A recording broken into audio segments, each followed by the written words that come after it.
surely the only way that we can really know which is the true book is not to say from our own background, look, I'm a Christian, so I'm going to say this, and you say, well, I'm a Muslim, so I'm going to believe this. Surely it's to get both books, sit down with both of them, and to say, God, the true God, please speak to me.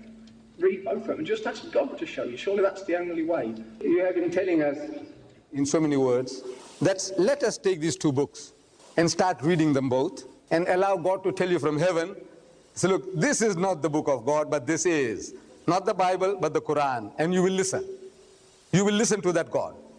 If the God, you hear the voice from heaven telling you, he said, look, this Bible is not the book of God. This is, according to Bernard Shaw, your great man, George Bernard Shaw, you know, the playwright.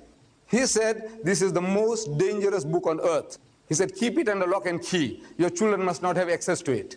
That's what he said, George Bernard Shaw. The Plain Truth magazine, you know, a Christian magazine coming from America, 7 to 8 million a month, free copies are being given out. They say that many a censor will give it an X rating.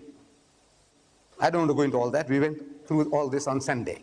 But now, you know the guy who talks about God telling him. Marvin Gorman, you know the Marvin Gorman in America, televangelist.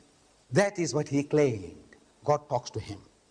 Marvin Gorman, Reverend Marvin Gorman, he was caught for adultery and he was defrocked by his church. Jim Becker, God speaks to him. Jimmy Swaggart in his works, if you ever read them, he says God speaks to him, he says, my son, and he's telling him what to do and what not to do.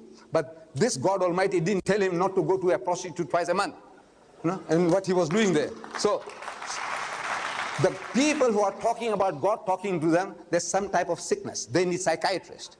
The guy who says, now God, because God doesn't talk like that. He doesn't come to you every Tom, Dick, and Harry and tells him to say, not this book, but that book. If he was doing that, he would have done it to everybody. Everybody would have followed Christ, or everybody would have followed Muhammad.